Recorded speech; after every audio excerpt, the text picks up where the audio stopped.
প্রতিবার ঈদ আসলেই ট্রেনের টিকিট সোনার হরিণ হয়ে যায়। অনেকে অনেক চেষ্টা করে আমরা টিকিট কাটতে পারি না। আজকে আপনাদেরকে সিম্পল কিছু প্রসেস বলবো যেগুলো ফলো করলে টিকিট পাওয়ার সম্ভাবনা অনেকটাই বেড়ে যাবে। অনুগ্রহ করে ভিডিওটা শেয়ার করে দিবেন যাতে করে সবাই উপকৃত হইতে পারে। প্রথমেই আমরা যে ভুলটা করি, আমাদের ফোন কিংবা কম্পিউটারের টাইম দেখে আমরা টিকিট কাটতে বসি, পরবর্তীতে হতাশ হই। এই কাজটা কখনোই করা যাবে না। আমার মনিটরে যে টাইমটা দেখতেছেন এটা একটা ওয়েবসাইটের টাইম। ওয়েবসাইটের ঠিকানাটা হচ্ছে time.is।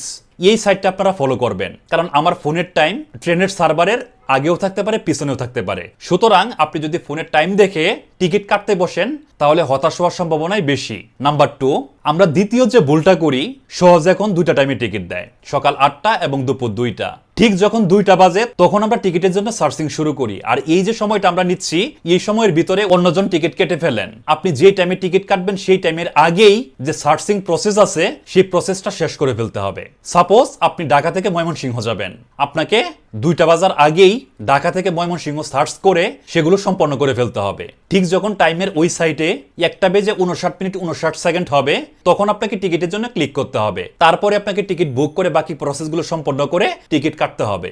নাম্বার 3, আপনি যে রুটে ভ্রমণ করবেন সেই রুটের প্রতিটা স্টেশন সম্পর্কে আপনাকে আইডিয়া রাখতে হবে। কোন স্টেশনের জন্য কতটা টিকিট বরাদ্দ সেটা আপনার জানতে হবে, তাহলে আপনার জন্য টিকিট কাটা সহজ হয়ে যাবে। ধরেন 2:01 হয়ে গেল, আপনি টিকিট কাটতে পারলেন না, আপনি কি হতাশ হয়ে উঠে পড়বেন?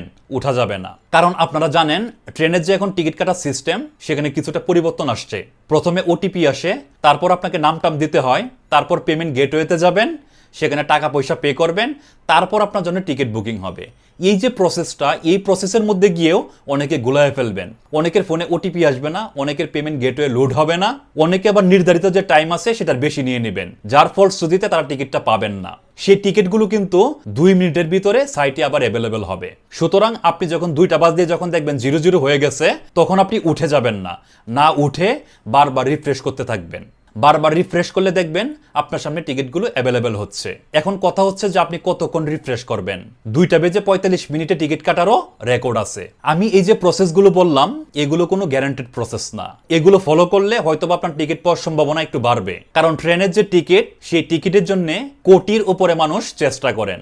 আপনাকে এই 1 কোটি মানুষের মাঝখান থেকে জয়ী হইতে হইলে একটু ধৈর্য ধরে চেষ্টা করতেই হবে। সবার ঈদ যাত্রা সুন্দর হোক। ধন্যবাদ সবাইকে।